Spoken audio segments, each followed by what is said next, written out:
All right, well, it is Wednesday. That means it's time to get to our Weather-Wise segment of the week. That's right, Jeff. Today's Weather-Wise question of the day is a true or false question. So, is sweat odorless? True or false? You can answer now by scanning the QR code on your screen or by going to wwaytv3.com/vote. And now here's meteorologist Marion Caldwell with the answer.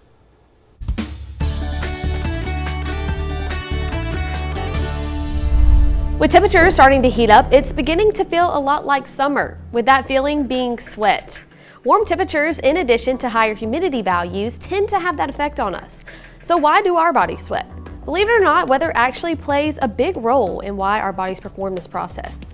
Our bodies like to stay at 98.6 degrees Fahrenheit. So when we go outside and are doing things like walking, running, or any kind of movement in general, that makes our body temperature rise. When our body temperature rises, our body wants to cool off. And that's where the process begins. Sweat is our body's attempt to cool off. So when our body temperature rises, sweat is released from our skin. Once sweat is on our skin, it evaporates, which draws heat from our body in a process known as evaporative cooling.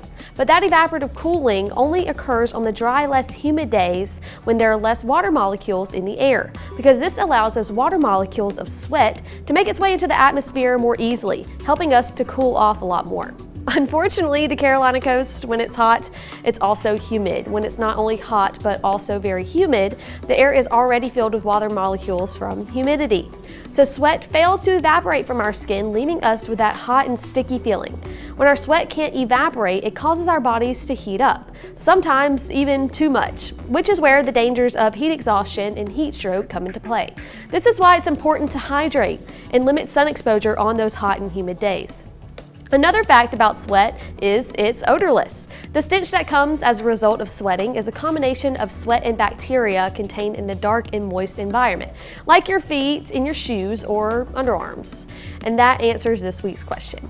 I'm meteorologist Marion Caldwell, helping you stay weather-wise.